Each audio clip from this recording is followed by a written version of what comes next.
So are you a golfer that tends to struggle with what this right arm should be doing, or you have a poor concept for how this right arm works? Okay, well, I'm going to show you an easy way, a simple way that you already know how to do that's going to help you to get the right action going. So come on, let's go do it. So quite often when I'm teaching, okay, or coaching people, I tend to see golfers get a little bit of a poor misconception of what this right arm should be doing in the swing. And they're either sort of pulling it into the sides here, or they're coming over the top, whatever it is. They get this poor idea of how it should function. They'll say often, I don't know how to do it. It's actually a lot easier than what you actually think, all right? The way the right arm works, it's the same as if I was throwing a ball. It's the same as if I was throwing a ball at the ball on the ground, all right? So if I'm stood here with a ball in my right hand here, I want you to do this as well. You know, get up and do this for me if you want.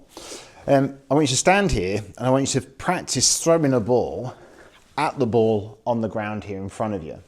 So why does this work? Because if I stand here, my right arm, my right wrist, number one, which we talk about in the Alaska golf system, it hinges at 90 degrees to my forearm, okay, which is, there's no twisting as I do. I wouldn't twist the arm to do this. My right arm will work at 90 degrees to my forearm, but then at some point, to get that to go further back, my right arm then rotates in my shoulder socket, okay, but my right wrist is still 90 degrees to my forearm, okay? It's just that happens to get up in that position here. So I go up here, it naturally does that. There's no way I'm gonna go up here and do this, okay? Or there's no way I'm gonna do this, okay? It's gonna go up and naturally get into a good solid position.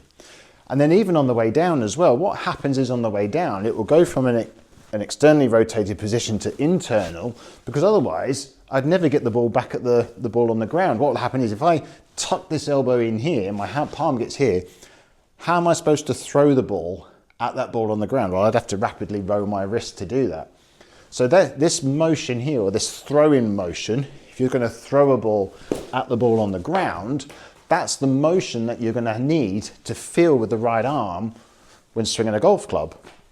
Now, I used to, quite often, sometimes do a lot of swings just with my right arm, okay, just to get that feeling of that freedom. So my right wrist is still hinging at 90 degrees to my forearm, but then there's this rotation in the right arm as I swing back, and you can see the club face is pretty square from there, right? It's not rapidly closed or whatever. I see so many golfers trying to do the throw release, and they get really, really closed here, and then they try to go up like this, and they get into really bad positions. There has to be this arm rotation as I swing back.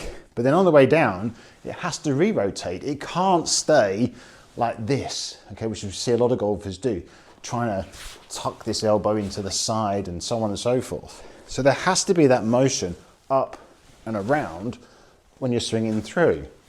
I mean, okay, so once you've got that feeling of how the arm should throw, okay, or how it should work, as if I'm throwing a club at the ball on the ground, you've then got to try and convert that into swinging a golf club, all right?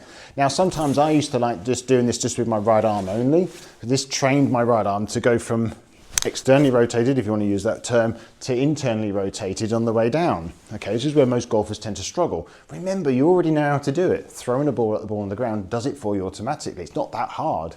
So again, from this angle here, back, it releases down and through. It's as if I'm throwing the club at the ball on the ground, all right? So my arm would work and function properly while doing that. It wouldn't work in tucking under, all right, which is what I'm trying to say. So sometimes I'll just make swings just with the one hand, just to feel that motion, as if I'm throwing the club at the ball on the ground.